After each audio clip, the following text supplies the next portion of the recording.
This is Jay Sekulow. We've got breaking news. Judge Reinhardt could unseal parts of the Trump raid affidavit within the week. Keeping you informed and engaged, now more than ever. This is Sekulow. We want to hear from you. Share and post your comments or call 1-800-684-3110. And now your host, Jay Sekulow. Hey, everybody. Very interesting development in the hearing yesterday. The Department of Justice fought aggressively to not have any portion of the affidavit that accompanies the search warrant release. Now, for those that don't know, let me explain to you a little bit about what happens here. So when you file for a search warrant, it's required to have an affidavit signed, usually by the FBI agent, sometimes by the judges, by the FBI agents, and it lays out the predicates as to what happened and what the basis of the criminal conduct would be. Because remember, to get a search warrant, you have to have an actual probable cause that a crime has been committed. Now, what is so fascinating about this in this particular case is that the Department of Justice did not want it released, but as is typical in high-profile cases, media groups came in aggressively saying, we want to know what's in that affidavit.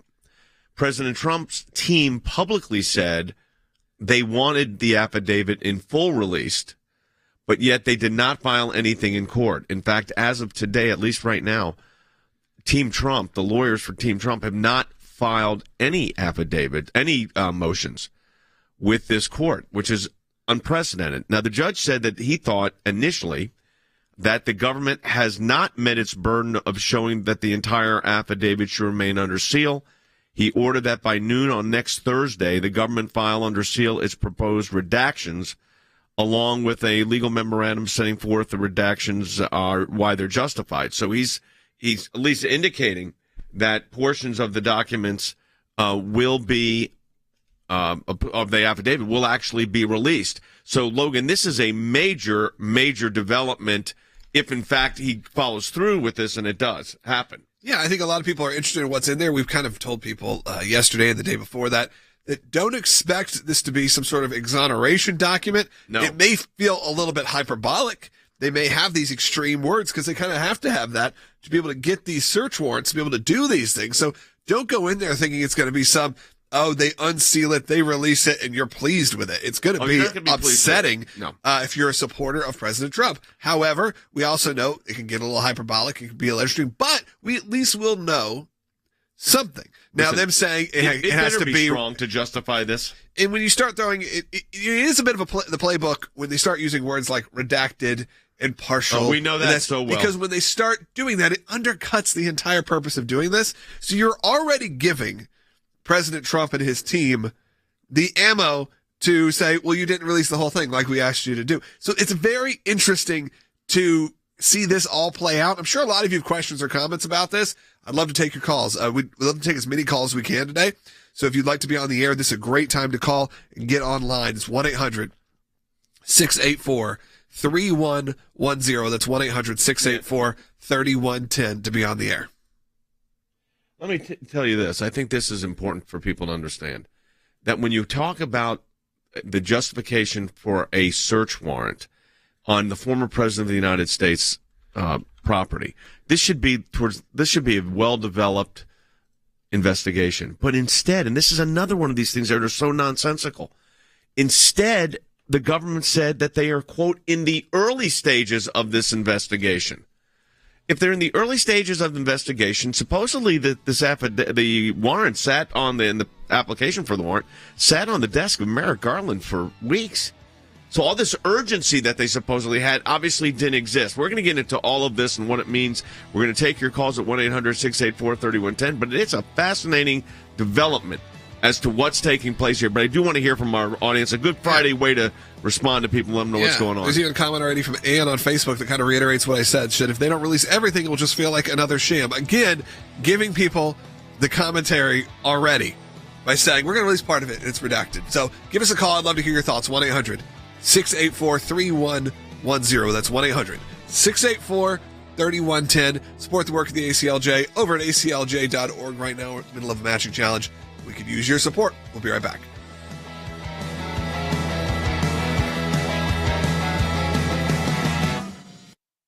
A surprise decision in the battle over whether to release the affidavit behind the search warrant of Mar-a-Lago. A Florida judge telling the government to prepare a redacted version of the affidavit it used to justify the search, saying there are portions that can be unsealed. The Justice Department has 1 week to propose what information they'd like to black out or redact from the affidavit.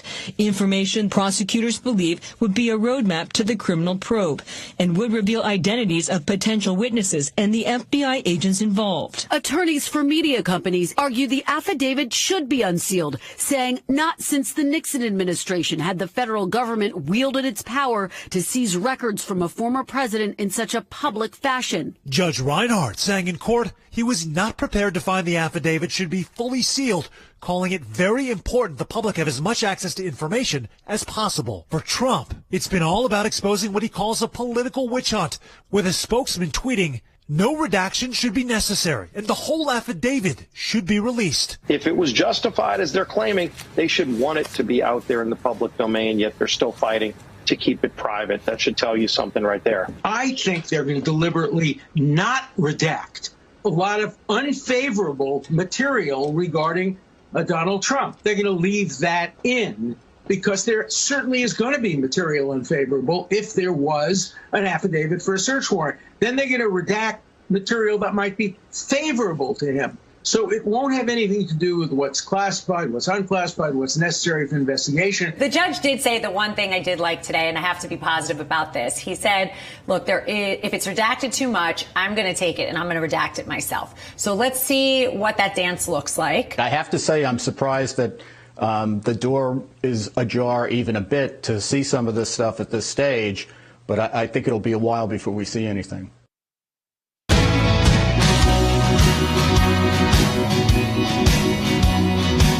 Hey, everybody, welcome back. We're taking your calls, 800-684-3110. Harry Hutchinson, our Director of Policy, has joined us as well on this. It's a fascinating thing that the court is now considering releasing the portions of the affidavit, albeit redacted. It's not going to paint a pretty picture. I don't think we should be giving you any kind of expectation. Go ahead. People want to see it fully released. They want to know what's in it, but don't go in this because you've heard people from President Trump's team or President Trump saying, release it, fully release it. That doesn't mean when you fully release it that you're going to necessarily feel good about what it says. Yeah, and it's also interesting that he said fully release it, and then never filed in court a motion saying we want this released. But they haven't filed a motion to suppress it. Maybe that's coming today, but my goodness, it's been a week. Harry, what's your view on it so far? Well, my view is that the government has not made its case with respect to public opinion, but nonetheless, the FBI has engaged in a pattern, and this pattern certainly is consistent with past practice at the FBI of releasing selective information to media outfits. And so what we have is a pattern by the FBI of selective leaking, and that, I think, is consistent with the practice that they've engaged in going back to 2016. Basically, the FBI has already, in my view, convicted the president, and they now want to make sure that that is justified in court. No, I think that I think you're right, and I also think that if there is, in fact, even a partial, what they call it, in this case, it would be redacted version of the affidavit, it's not going to bode well. It's not going to make the president look good. That's for sure. There had to be enough in there to allege a crime, so obviously they did that. We got calls coming in. I want to take calls today because it's Friday. Good day for us to answer any questions you might have as these proceedings are going on. So we'll encourage you to call us at 1-800-684-3110. All right, you want to take a phone call? Let's go to Tom in D.C. online too. Tom, you're on the air. Hey, Tom. Appreciate you taking my call. Very kind of you. I just have one quick question for Jay and the panel there. Why did they take his passports? When I say his, I guess they took Melania's as well. And why were they going through her personal closet? I mean, did they really think files were in her closet? They knew where the files were. So, I mean, it really sounds... The affidavit, Tom, is very broad. There's no question about it because it doesn't just say these particular documents, things in the vicinity of them. Going into the former First Lady's closet, I thought that was really a significant overreach. On the passport issue, boy, if the FBI thought he was a flight risk, I guess they could, but that takes a court order. You can't do a passport confiscation unless it's in the search warrant. Now, they returned him within days because they realized, whoops, we shouldn't have had this. But that was with supposedly a taint team on the premises. Yeah, were they just grabbing boxes and just happened to be in there? I mean, that's a weird place to store your passport, though. It's an odd situation. I feel like there has to be some intention going in. Yeah, but they also took the one they took one that expired, one that was his regular citizen's passport, but they also took his diplomatic passport, which I thought was I thought the whole thing is highly unusual. It's, to me, Harry, it's still, we're in the early stages of the investigation, so let's go and raid the former president's house. Doesn't seem to be the normal way these things would be handled.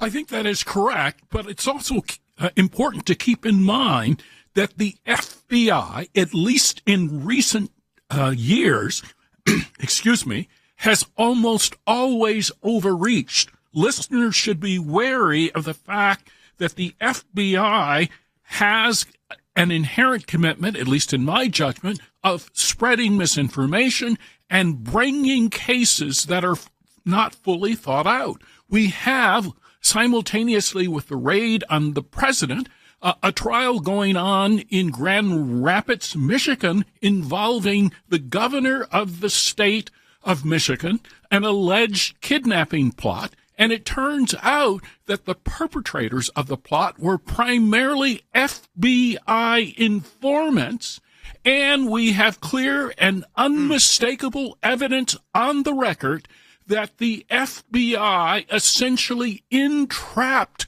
the defendants in that particular case. And I needn't list all of the other activities that the FBI has engaged in, from Crossfire Hurricane to Carter Page, who was essentially arrested under a FISA warrant. That was submitted by an FBI lawyer who doctored an email to get the warrant. Absolutely. And so when Christopher Wray issues a plea to the American people and says that he is outraged that they don't trust the FBI, I believe the American people are fully justified in not trusting an agency until that agency can prove that it ought to be trusted. It's interesting. Ann on Facebook had an interesting comment, Logan, that she put in. And I would like to give it some context. Yeah. We talked about this comment, and Facebook said if they don't release everything, it will just feel like another sham. Yeah, and this is the thing, and they get to selectively redact so they can make this thing much more onerous than it is. I'm sure it's not good to begin with. William, our friend Andy McCarthy, who is former U.S. Attorney for the Southern District of New York, who's been on this program before, been in some of our films as well. He had a very interesting take on this. Take a listen. What the government notoriously does is they selectively leak what you would like to hear, or what they would like you to hear, rather, their sort of spin on things. And that could be offensive to the court. The court may just decide that, if they're going to play that game, we might as well get everything out there rather than just a trial by selective leak. I think the court order was surprising, Logan, to the Department of Justice here. They went in and you got to think of the history. They went in and obtained a search warrant from this magistrate judge who had recused himself from a case involving President Trump and Secretary Clinton. He recused himself on his own motion. But then he didn't recuse himself when it came to signing an a search warrant aimed at Mar-a-Lago, the president's location, to get these documents. So that's, that's issue number one. Number two, which is also interesting to me, President Trump's lawyers at this point have not filed anything. They haven't filed a motion to quash. They haven't filed a motion for the judge to be disqualified or break recused. Down what all that means for people who are listening right now. So publicly, President Trump has said on Truth Social and other outlets, and his team has said, hey, release these documents, put them up. But formally, they haven't gone to court and said, hey, we want this unsealed. How does that work? They would file a motion with the court or join in these proceedings that just took place yesterday and say, we would like these, we agreed that these should be released. Now, I think what's interesting here is there's a couple of things that should have happened. One is a motion to recuse the judge should have been made at the outset because of his conflict. He had the Facebook post where it's bias against Trump. Then he recused himself in the civil case involving Trump and Clinton. Secondly, a motion to quash, because of the bias, you should quash the subpoena and then file a motion to expunge the evidence so that it cannot be used against you in a court of law. The fruit of the poisonous tree doctrine. So all of that would have been in place, and then you would have been in court, whoever the judge would have been on this motion now, because it still would have been made by the media sources, Harry, and you would have gone to court and said, either you want it released or you didn't. I'm not so sure I'd want it released if I was the president's defense counsel, but defense lawyers think about it differently. I think that is correct, and I think your analysis is spot on from a legal perspective. And I think clearly many observers are wondering why the president's attorneys haven't been a bit more proactive in this particular case, particularly if they want the full affidavit released. Now, putting aside the issue of whether or not this particular judge should recuse himself, and I think the evidence on that question is clear and unmistakable, he should. Yeah. If we put that aside, I actually think that the president's case is stronger if his lawyers don't intervene before this judge, because the media has already received selective leaks from the FBI, and I think it will be easier for this particular judge to agree with media representatives as opposed to the president. You know, I also, if I was representing the president, I'm not sure I'd want that information released anyways at this point. There have been, and it's very important to underscore this, Logan, there's been no charges. No charges have been leveled against the president, but this was a very bold and a very aggressive move that was made on the president here. Yeah, and Senator Mike Lee was on Fox Business earlier this week, or just yesterday. He kind of said similar things. Take a listen. In this moment, we're in uncharted territory, because normally you don't have a search warrant released prior to indictment, and you certainly don't have the warrant together with the supporting affidavit released. But then again, we left ordinary a long time ago, because ordinarily you don't see a former president of the United States or a possible future president of the United States, and Donald Trump is both, being subjected to this kind of raid. Mike Lee's right. I mean, first of all, Mike Lee's a very good lawyer. His father was the former Solicitor General of the United States, Rex Lee. I worked with his father on a case. And I'll tell you this. I mean, you are in uncharted territory. And that's why taking your calls is important. We want this program today to be, and it already has been, very interactive with you. So if you've got questions or comments, we want you to call us at 1-800-684-3110. And we sure want you supporting the work of the ACLJ. We're able to give you this kind of analysis, this legal work that we're doing here in the United States and around the globe because of your support of the ACLJ. That's right. You can do that right now at aclj.org. It's very simple. You go to aclj.org, click the donate button. Again, all donations right now during this month are matched. And then you've got a big announcement you made yesterday with the new Sekulow Brothers podcast. Yes, we have a brand new podcast launching, my brother and I, on the Salem Podcast Network. It'll be available in September, but you can subscribe already on all your favorite podcast players or at sekulowbrothers.com.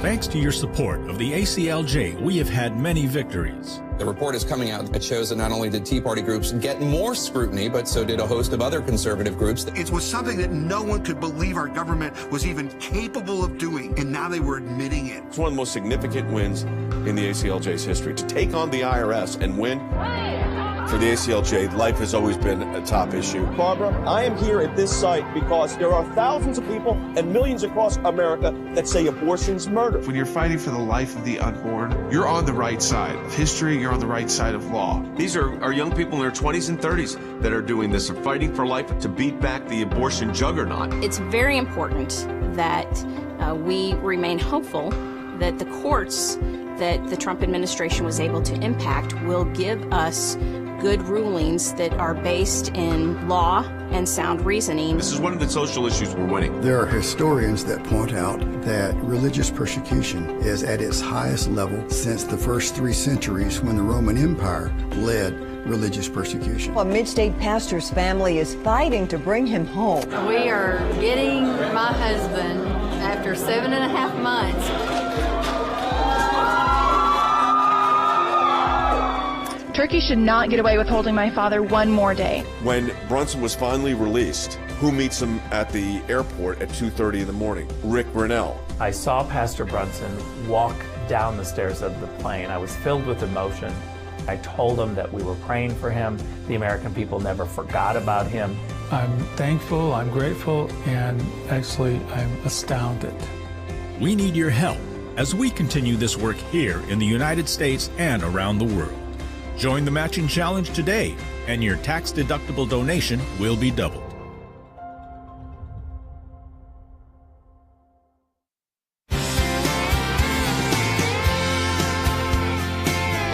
back to Sekulow. Continuing on, we do have a lot of calls coming in right now. So if you're on hold, stay on hold and give us a call at 1-800-684-3110. It's a good day Lines for will calls. open up. Yeah. You want to go ahead and start the calls? Yeah, let's go to Stephanie in Virginia on line 3. Stephanie, you're on the air. Hey, Stephanie.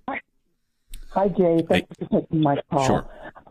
I've been watching, and I saw the Congressional Oversight Committee take questions from reporters. I don't know the ratio of Democrats and Republicans, but why, if Merrick Garland thinks releasing or unsealing the affidavit would compromise his investigation, why doesn't he release it to the Oversight Committee? They all have top secret clearances. We don't have to know what's in it. They can just tell us, was this testified? Yeah, well, first of all, that committee is controlled by, understand that committee is not controlled by Republicans at all. It's controlled by Democrats. The January 6th committee only has 2 Republicans on it, so it depends on the committee. There are oversight committees that do have clearance, but let me tell you, the leak capacity and capability out of a House committee, you can almost guarantee it. I won't say 100%, but I'd give it a good 95% it would leak. So sending it to another agency does not solve this issue here. And Congress is already concerned about what's happening at the FBI. And we're taking your calls on all these topics, by the way, at 800-684-3110. But there's already concern. Chuck Grassley and others are already concerned about this, Wes. Yeah, what we're witnessing, Jay, is a crisis of confidence in our government by the American people. And a lot of it involves the FBI and the Department of Justice, and you've gone through part of the litany of misdeeds and corruption that's been going on for the last several years with the FBI and the DOJ. But it's even in a larger sense, this distrust of the government, which is a very serious political issue for the American people, is even larger than this. You look at the Department of Homeland Security, all this going on at the border. You look at the IRS, and we've been involved directly with them, and now they're going to double the number of special agents that they have. You look at the FBI, the DOJ, there is a crisis of confidence. The American people are disillusioned, and what's going on in Mar-a-Lago has only increased that disillusionment. They're distrustful of their own government, and this is a very serious issue. And it appears the Biden administration is not concerned about it at all. Yeah, it's so interesting to me that they said that this is in the early stages of investigation, yet they went immediately to execute a search warrant on the former president's personal residence. That's normally not how that's done. But Merrick Garland said that, but the politics of this are for real. We'll see what happens in the hours and days ahead. I mean, we could see some of this coming out next week. But again, like you said, Logan, though, I don't think people need to think this is going to look good for the president, former president. It's not. Right. Don't look at this as though they're calling for the release of it. That's some great result. When you release it, it's going to exonerate anybody. It's just not how it works. Clearly, they had to have put something in there bad enough to feel like justifiable. Whether you agree with it or you disagree with it or its validity, it's still going to be in there. And that's the question of if that even gets that point, gets released with the fact that it's going to be at least partially. And they can redact it to make it even look worse. Yeah. Let's go ahead and take a call. All right. We'll continue on. Mary Allen's call in Illinois. You're on the air. Hi, Mary Allen. Hey, good morning. I just saw on that President Trump had posted the memorandum on declassification of certain materials related to FBI's Crossfire Hurricane investigation. It was dated January 19, 2021. What does that mean in this regard? Well, it's a very interesting legal question. And that is the president under the commander-in-chief clause has the right to declassify. And that's really, some lawyers have said, some commentators said, I'm not sure, but under the commander-in-chief clause, he has the right to declassify information. So one of the defenses may be here, hey, this information that you're saying I had that was classified, I had already declassified it. But there's a process usually that goes into place. And Wes, you had security clearance and understood how you had to handle classified documents. Right. You and I both have security clearances, and the president can indeed, on the spot, say, I'm going to share something with you. It's classified, but he has the right to declassify it in that moment. But there is not blanket declassification. You can't produce a memo that says anything that I want to going forward is now declassified. Well, but the counter argument to that, though, of course, is the president as commander-in-chief actually could do that. Well, it's not the process that's in place, but is there anything constitutionally that says I don't think it's necessarily a good practice, obviously, but is there anything constitutionally that says the president can't? it's just not good practice, Practice different than exactly. The Constitution, it probably could be litigated and we'd find out. But normally you declassify information document by document, piece of information by information. There is a process for that, and that's generally the process that's followed. But you're right, Jay. Constitutionally, it's not clear. The Commander-in-Chief clause of the Constitution to me, Harry, gives the president, and that's President Bush had an order in 2003 that basically said he or the vice president could declassify anything. Barack Obama modified it but kept it in place after that. So this is not, in one sense, this is not uncharted territory. I think you're right. I think if you read the Constitution carefully, the President of the United States has blanket authority to declassify. He is the executive. And so if you read that carefully, then I think the president may indeed have an argument. However, we should also keep in mind that his declassification authority may indeed be separate from his authority to possess certain documents. Yes. And that may also be in play with respect to this particular case. So, yes, maybe the documents were indeed declassified, but there still may be a case to be made, albeit probably a very tenuous one, that he may have lacked the right to possess those documents. Yeah, this is raising. Can we want to try to grab one more question? Do we have time, Logan? Yeah, we can do that. Let's go. You want to go to Michael? Sure. From California, line 1. You're on the air. Hi, Michael. Hi, thank you for taking my call. I remember you recently saying, Jay, that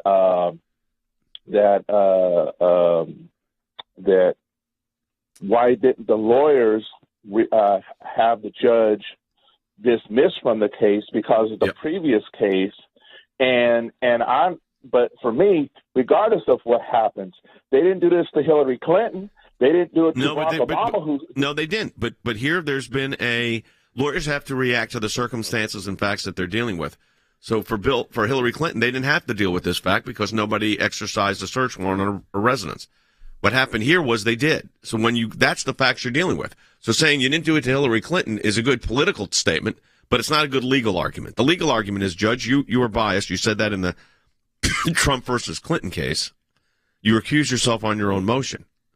You should have recused yourself from executing and signing and authorizing the search warrant. So I would have filed a motion to recuse. I would have followed that up immediately with a motion to exclude evidence. And that is to return the evidence, because under the fruit of the poisonous tree doctrine, in other words, you get fruit, but the tree was poisoned in the first place, the evidence is poison too. And I would have moved for that. That's the two motions I would have filed here. I don't know if I would have filed to unseal the affidavit, probably not. But the lawyers that are handling it know more about what the individual case is than I do. But I would have moved for a recusal immediately, and I would have moved to exclude that evidence in a nanosecond, literally. I would have been pounding the table immediately, especially on the recusal. Hey, if you have any questions or comments anymore, we have a few people on hold. We're going to take them more in the second half hour. That's at 1-800-684-3110.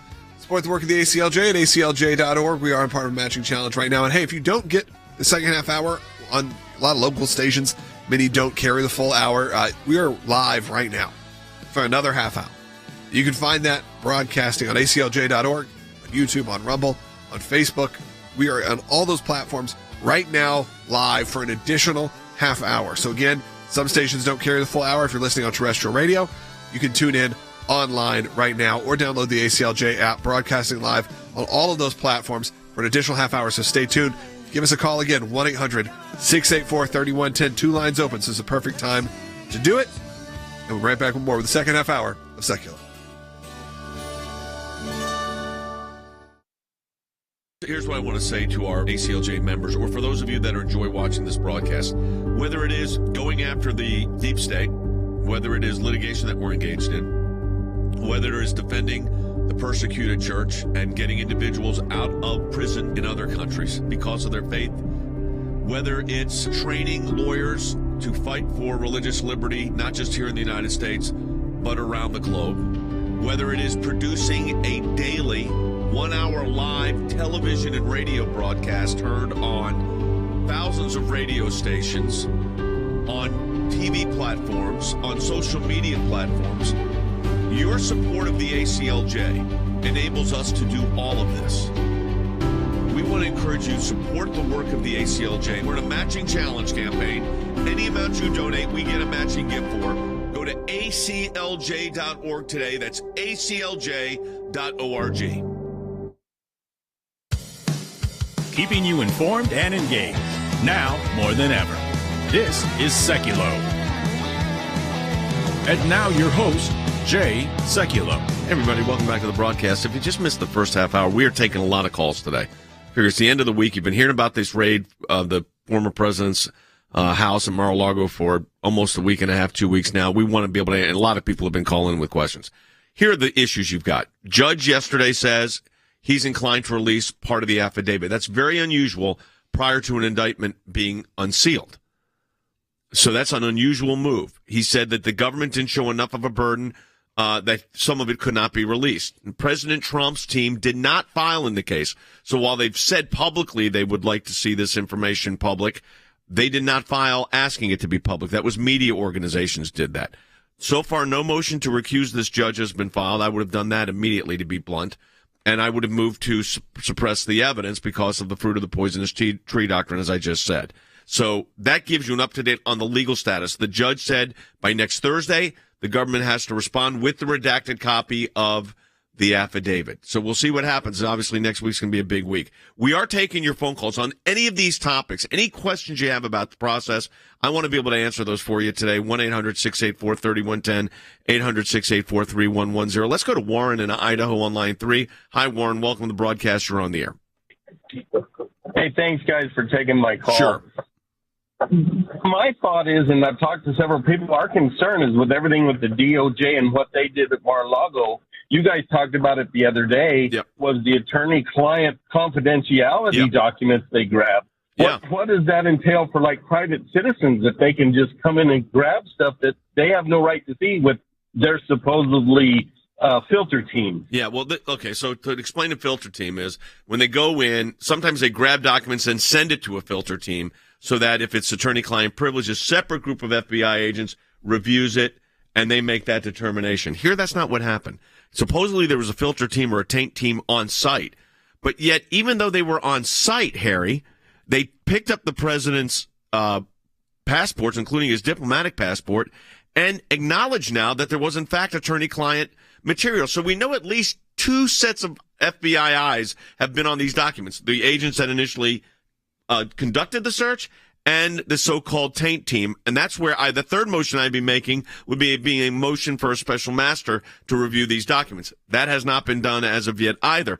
But the attorney-client privileges, it was the government who said, oh, there are attorney-client privilege documents here. I think that's precisely correct. So I think it's important to get 2 things clear. Number one, the FBI in these types of cases has always demonstrated its capacity to be incompetent. And so in this particular case, we have 2 sets of FBI agents, 2 teams who apparently were incompetent with respect to passports, which should have been excluded, number one. Number 2, attorney-client privilege documents also should have been excluded. Nonetheless, the FBI took possession. And so what the FBI is asking the American people to do is to trust us. But I would argue we should not trust the FBI given their past history. And I think I would second everything you've said about taking action sooner on the part of the president. Congress has also expressed concern about this. You've reviewed the material with Charles Grassley. Yeah. Right. He has sent a letter 4 times to Christopher Wray about corruption and bias in the FBI. And he's gotten 1 phone call. He's gotten 1 phone call from him. You know, one example of that Grassley mentioned was the FBI agent in Michigan who actually, got together this deal to kidnap the governor, but it turns out they entrapped the men in it. It was an FBI operation. That agent, the special agent in charge, was promoted and sent to the Washington, D.C. office. Promoted. There you go. All right, folks, we're going to take your phone calls at 1-800-684-3110. This is a great time to ask any questions about the situation with the former president and this investigation. We've got 1 or 2 lines open, 1-800-684-3110. John Solomon's joining us on the next segment, investigative reporter, good friend of our program. good friend of mine. 1-800-684-3110. Also, support the work of the ACLJ. Big day in California on the life issue. We're front and center on that. We already filed our legal comments with the California authorities. It's going to be tough because it's California, but you got to lay a market down, folks. That's why the matching challenge is so important. Any amount you donate, we get a matching gift for aclj.org. A surprise decision in the battle over whether to release the affidavit behind the search warrant of Mar-a-Lago. A Florida judge telling the government to prepare a redacted version of the affidavit it used to justify the search, saying there are portions that can be unsealed. The Justice Department has 1 week to propose what information they'd like to black out or redact from the affidavit. Information prosecutors believe would be a roadmap to the criminal probe and would reveal identities of potential witnesses and the FBI agents involved. Attorneys for media companies argue the affidavit should be unsealed, saying not since the Nixon administration had the federal government wielded its power to seize records from a former president in such a public fashion. Judge Reinhardt saying in court he was not prepared to find the affidavit should be fully sealed, calling it very important the public have as much access to information as possible. For Trump, it's been all about exposing what he calls a political witch hunt, with a spokesman tweeting, "No redaction should be necessary, and the whole affidavit should be released." If it was justified as they're claiming, they should want it to be out there in the public domain, yet they're still fighting to keep it private. That should tell you something right there. I think they're going to deliberately not redact a lot of unfavorable material regarding Donald Trump. They're going to leave that in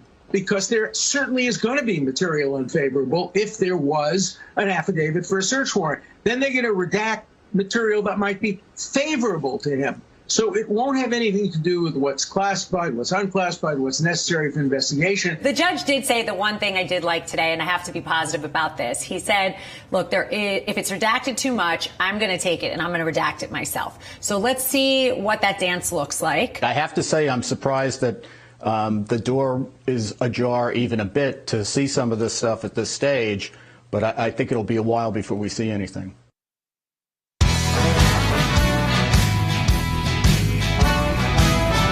Hey everybody, welcome back to the broadcast. We're taking your calls at 800-684-3110, 1-800-684-3110. Just the News President and CEO is with us, John Solomon, a good friend of ours. Full disclosure, I've represented John in legal matters before, and I'm always available to give John legal advice.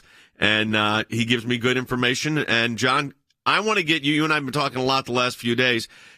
I've given my assessment of kind of where things are right now, which, it's unusual that you get a judge that's going to maybe issue a redacted version of this affidavit, but then the government saying we're in the beginning stages of it, and yet in the beginning stages of it, they went and raided the former president's house. But what are you hearing, and what's your analysis so far? Listen, I think you hit it on the head with that description. Think about this. The government's current position is at the beginning of an investigation where they don't have a lot of clarity where they're headed. They already decided they were going to raid a former president's home. That is shocking. And I think another thing they said in their motions that jumped out is, we've been told this is all about records, a records dispute over classified records and presidential records. But then they made a reference that if we have to release this affidavit, we're going to jeopardize other ongoing investigations. So wait, are there other things that we don't know about? And was that search actually about those other investigations? As I dig deeper, start talking to law enforcement, there's a growing feeling that maybe this very broad search warrant, which was, pitched as a look for presidential records, may have had some other motives, looking for some other evidence that could benefit a case like January 6th or alternate electors. I think that's what we're going to find out. Yeah, I mean, once you get in there, you and I have talked about this. Once you get in there, you know, a lot of mischief can happen. You get information, and it may lead to another, quote, alleged crime. Now, to be clear, to get a search warrant, you have to be able to establish to a judge that should have recused himself, a probable cause that a crime has been committed.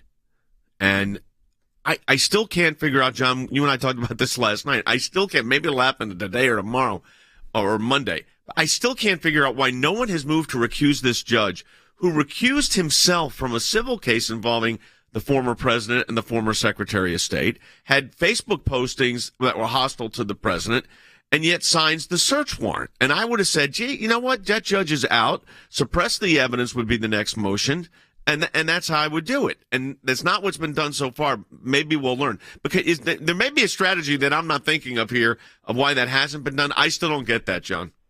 Yeah, listen, a lot of legal experts I've talked to agree with you 100%. It seems like the president seems a little slow on this. There may be some things that we don't know about involving privilege or other things, but I'm hearing that in the next few days that we might see that strike come, the first strike. If I had to guess what they do, I think they leapfrog the magistrate, go to the U.S. District Court senior judge, ask for a judge to be appointed, and then ask for a special master to say, you know what, I don't trust the FBI to be going through documents that they now admit were privileged, my passports that they had that they shouldn't have taken. I want a professional, independent person deciding what the FBI can and can't look at from the search warrant raid. And I think that's probably what we're going to see. The special master, and I've had experience with this, allows the FBI not to be in control of the documents and the release of the documents. And I think that fundamentally is a question. We're getting a lot of calls, John, that are coming in, and some of these I think would be really good for you. Let's go to line 5. Lewis is calling from Colorado. Our phone lines are jammed right now, but they're going to open up at 1-800-684-3110. Lewis, go ahead. You're on the air. Thank you for taking my call. Sure. You know, this reminds me of what Comey did by sending those two agents in the early days of Trump's administration, because he laughed about it and said, yeah, because I can get away with it. And I think these people believe they can get away with this and just have no penalty to pay because of what they did. Well, look, I think Lewis, look, I mean, James Comey bragged about that. It was the first days of the Trump administration. We got in to see Flynn. Normally, we'd have to get clearance from the White House counsel. We didn't do it because they were disorganized. Here you got it. John is kind of the flip side. I don't want to get Harry and Wes comment on this. It's the flip side of saying, well, we're early in the investigation, but we're going to go into the president's personal residence. It's stunning. And, you know, there's a new poll out today that shows that trust in the FBI is at an all-time low. I think that's one of the long-term dangers. The more the FBI overreaches, the more the FBI ends up having to reverse itself in cases, the more the American public lacks trust in an agency that's really important to our security.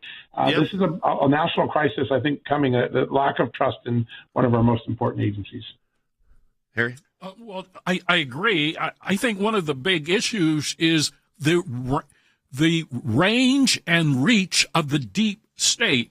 So one of the fundamental questions, I think, in this particular case is, did the FBI lie about the purpose of the raid? And so, John, have you heard anything about that? You know what? It's really unclear what the purpose is, right? And I think when you hear these offhand remarks that occurred in connection with this hearing yesterday, and they're talking about it's really early. That doesn't sound right. It doesn't sound like they have a very clear case. There's other cases that this might be impacting. Wait a second. We thought this was a single case. I don't know. I had a great opportunity to talk to one of the great FBI executives of the past, Kevin Brock, former intelligence chief for the FBI, worked for Bob Mueller. And he said he's never seen a search warrant written this broadly. It basically says any document between January 2017 could be seized. The FBI manual always says you should be as narrow as possible. He believes that this search warrant, once challenged, if the president were to challenge it, will be struck down as overly broad and as a fishing expedition. And that's a former G-man, a guy who believes in the FBI, supports it. He has grave concerns how broad. Of course, to do that, you actually have to file a motion to quash the subpoena, which thus far has not materialized. You know me, John. I would have been pounding that table that night. I would have found a federal judge that would have heard me that night and said, this is absurd. This judge should have recused himself. This magistrate judge, he shouldn't have been part or parcel of this. Let's go to Bob in Michigan on line 6. Hi, Bob. Welcome to the broadcast. You're on the air. Well, thank you for taking my call. I thought that the government's argument in keeping the affidavit sealed was that to reveal any part of it would be to reveal all of it. Yeah. And so if the judge allows any part of it to be revealed other than the name of an agent undercover, why not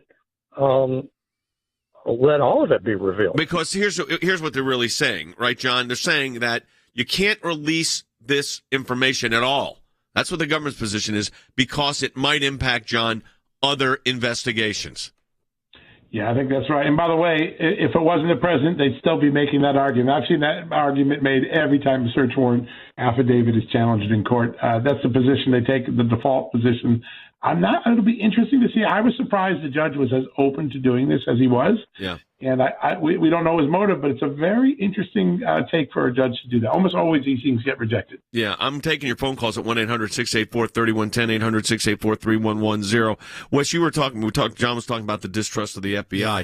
You've got members of Congress distrusting the FBI right now, including Charles Grassley. Oh, yeah. And you've got, I think, a majority of the American people, even those who are not Republicans and not Trump supporters, who are questioning, whether or not you can trust the nation's premier law enforcement agency. John, I appreciate your reporting, because this is just a really, really bad look, because it looks like the administration is using a government bureaucracy to target a political opponent, and that's just a bad look writ large, don't you think? I do. And here's the other thing I don't think is going to hold up long term. I don't think we're going to see I think we're going to see evidence that the White House was the Biden White House was somehow involved in the origins or early discussions of this criminal case. That's going to shake everybody's confidence even more in the FBI. What is the White House doing in this? I'm hearing more and more evidence about that. Early on, the White House said, we knew nothing about this. It'll be interesting to see if that story holds up. I'm starting to get some inkling that it won't. All right, John, if people want to get information about Just the News, what's the best place to go? Listen, justthenews.com, 24/7. We've got you covered. And then Jay Solomon Reports is my handle on all social media. We put every story up on the social handle that we put up on Just the News. Great. John Solomon, great investigative reporter, good friend of ours. And glad to have you on, John. Thanks for being with us. All right, folks, next segment of the broadcast, we're going to take more of your phone calls at 1-800-684-3110. That's 800-684-3110. And we encourage you. We've got a couple lines open. So we've been taking calls during the program. So if you want to talk to us, 800-684-3110. Let me say this to our members that are out right now. We're talking about these issues involving the former president. You know how many cases we have brought involving government overreach. I mean, it's dozens since the Biden administration's been in office. We're handling everything from tax matters to national security issues to defense of Israel. All that's taking place. Here's what I'm asking you to do. We're in a matching challenge campaign, and we're getting down to the last about 12 days here. This is what really counts, 11 days. And I want to encourage you to support the work of the ACLJ. It makes a huge difference. And we've got a matching challenge going on. And what that matching challenge means is that any amount you donate, we get a matching gift for. So if you donate $20, we get 40, 40's 80, 80's 100. I want to encourage you to do that and do it today, because that really does allow us to continue our work here in the United States and around the globe. And, you see this broadcast 5 days a week on radio, on television, on multiple social media platforms. You see the three of us on the set right now. There's another 6 or 8 back in the control room here. I mean, it's a full production program that we're able to give you this kind of information every day. So if you haven't supported the work of the ACLJ, let me encourage you to do it at aclj.org. That's aclj.org. Be part of our matching challenge campaign. Also, follow us on Rumble, on Twitter, on Facebook, on YouTube. These are great ways to stay engaged with us. At Jay Sekulow, at Logan Sekulow, at Jordan Sekulow. And check out SekulowBrothers.com for the new podcast. I was at a board meeting at Youth for Jesus, and the executive director said, we've got a case. The Supreme Court had just granted review. It was about literature distribution at airports. We wanted to have the Bible study meet in the school, but it turned into a problem when the principal said, no, you can't have it. I told her that I wanted to sing Noel. And she said, the principal said that we can't have anything to do with Christ in our songs. We marched around the country defending evangelism in Chicago, in Boston, in New York, Atlanta, Texas, Southern California, Northern California, and points in between. We got a letter one evening from the IRS saying they wanted all this information that we all knew immediately was not right. How do you fight the government? How do you fight the IRS? Tea Party groups say they're being targeted by the Internal Revenue Service, and they're enlisting the aid of the American Center for Law and Justice. They were trying to shut groups down that they disagreed with. This was very, very serious. The federal courts do not need to become monitors of state trespass actions, and that's all this is. We were looking for the right to speak our minds and our consciences, and we won that right today. Religious persecution is a situation where your life is literally put in jeopardy simply because of what you believe. Can you help? Can you do something? He's on death row. And so we launched an international campaign. His freedom now rests solely on diplomatic efforts by the United States government and world leaders dedicated to human rights. The release of Andrew Brunson. He is the American evangelical from North Carolina, held in Turkey for more than 2 years. There was an Air Force plane that came from Germany that had been on standby. We're flying and they finally left Turkish airspace. It's like, okay, we're really out of Turkey and free again.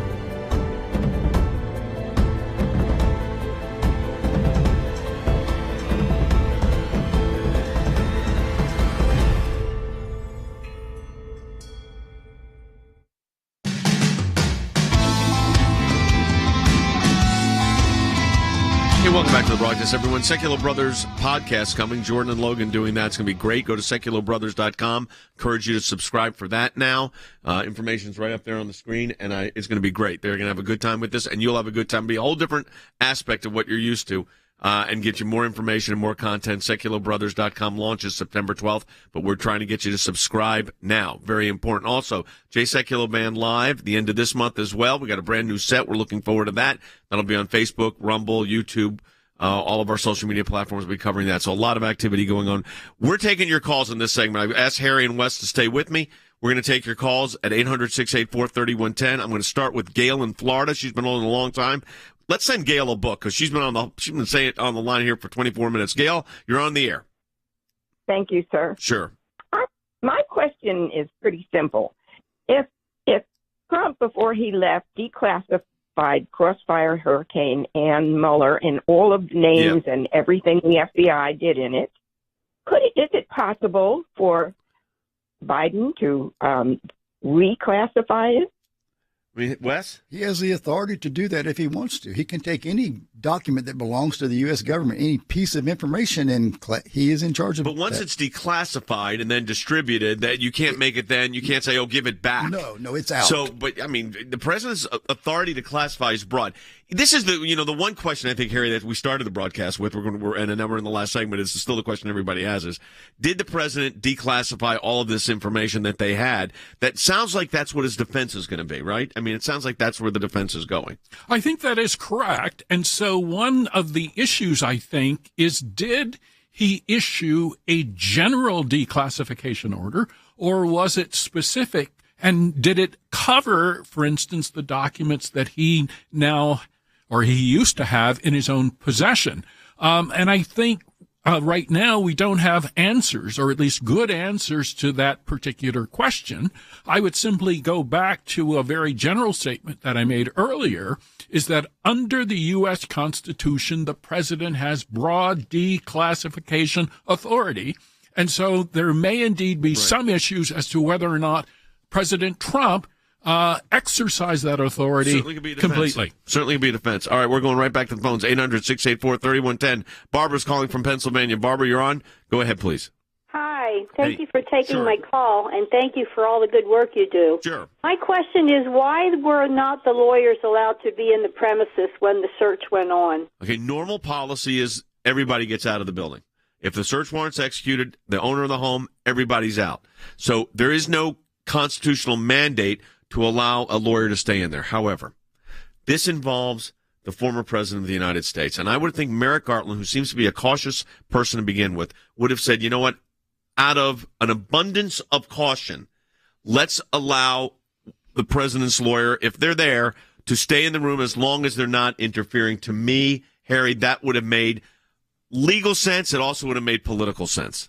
I think that's correct, but I also would argue that that is precisely why it wasn't done, because Merrick Garland has not demonstrated competence. And so I think at the end of the day, Merrick Garland has really been asleep at the switch. Keep in mind that the application for this warrant, as I understand it from press reports, was on his desk for weeks. And then now the FBI claims that it was an emergency, justifying basically breaching the presidential estate in Florida. Yeah. So I don't understand this. I'm not sure Merrick Garland understands it. And I think this is where just some common sense would have said, okay, you do clear everybody out. That's the normal practice. But you could say, we're going to let this lawyer say, out of an abundance of caution, to avoid the appearance of any impropriety, we're going to allow this lawyer to stay in. Yeah, but I don't think they're really plugged into how this appears, the appearance of what's going on. I think part of it with those on the left and some in the administration, they are so still obsessed with Donald Trump and going after the man that they assume that the rest of us agree with them. And that is absolutely an inaccurate assumption. The rest of the country's tired of this. They're tired of the division. And yet they continue this march. People out. I'll tell you that. It is wearing people out. All right, 1-800-684-3110. Frank's calling from Florida. Hi, Frank. Welcome to the broadcast. You're on the air. Hi. Thank you very much for taking my phone call, gentlemen. My question is this. I heard one of the other previous callers talk about the Constitution of the United States of America. Is there a specific amendment or article or clause that would fall into this predicament? That's a great question. So the view is that the right to classify or declassify would fall under what we call the Commander-in-Chief Clause of the Constitution, that the president his office is described as, is also the Commander-in-Chief. So as Commander-in-Chief, he would have the authority to classify or declassify documents. And there's been memorandums throughout history, but also as recently as 2003 under the Bush administration, where the president, I think, and the vice president were given very broad declassification rights, like pretty much at will. And that was incorporated again by President Obama, and I believe President Trump too. So there's not a specific provision that says declassification of classified material, because classified material has been around as long as the Revolution. That where General George Washington wanted to keep information classified, but under the Commander-in-Chief Clause, that's where I think, Harry, if you look at it from a constitutional perspective, historic perspective, that's where it comes. And I'm sure that Trump's lawyers are going to argue he had the authority to do this. I think that's correct. And I think if his lawyers make that argument in court, they are absolutely correct. But I also would add this particular context. We now live in an age where there are a huge number of government bureaucrats. And many of those government bureaucrats believe what? That they know more about what should be declassified and what shouldn't than the President of the United States. So I think we need to get back to constitutional governance, and that means shrinking the power of the deep state, primarily in Washington. And you followed that up with this, and I think Don on Facebook said, what is the law regarding the material they seize covered by attorney-client confidentiality? Look, if it's attorney-client material, it should go back to the president. I mean, for all I know, it could have been documents that we were engaged with the president when we represented under the Mueller investigation or the impeachment or whatever the proceeding might have been. I have no idea it's that, by the way. But it would go back to the president. They've already acknowledged they have it. So this is not a situation where they don't say there's attorney. They said there's attorney-client information. Should I try to squeeze this last call in, Will? Will says yes. Christina, go ahead. Last call of the day. Thanks for the call. Thanks for taking my call. I just want to know why the cameras were cut. To me, that looks so incriminating. Yeah, they weren't. They were not cut. That's not correct. The surveillance cameras were operating during the search warrants application inside the house. It was not cut. The control of that data is the former president's. He's decided at this point, I guess, not to release, and he may at some point. So that's where this comes. Folks, let me just tell you, it's been a fascinating thing to witness. I think it's horrible for our country, more of this. But I hope I know we have been able to give you a great deal of information. Our teams have done a great job. I want to thank our entire production team of putting all of this together over the last couple of weeks. We're having to decide programs in the morning. I mean, this is because news is so rapid. And to our commentators, our team here at the ACLJ, thank you. Thrilled to have John Solomon on today and others. But again, folks, without your support, none of this happens. So I want to encourage you. Go to ACLJ.org. We're in a matching challenge campaign. Any amount you donate, we get a matching gift for. So go to ACLJ.org for that. And again, if you're not following us on social media applications, you really need to do that. And that's on Truth Social, on Twitter, on Facebook, on YouTube. There's a lot of great ways to get it, so I encourage you to do that at ACLJ.org. ACLJ.org. And don't forget, Sekulow Brothers, brand new podcast coming September 12th on the Salem Podcast Network with Logan and Jordan. Go to SekulowBrothers.com. You can sign up for that now. We encourage you to subscribe. It's going to be a blast. Have a good weekend.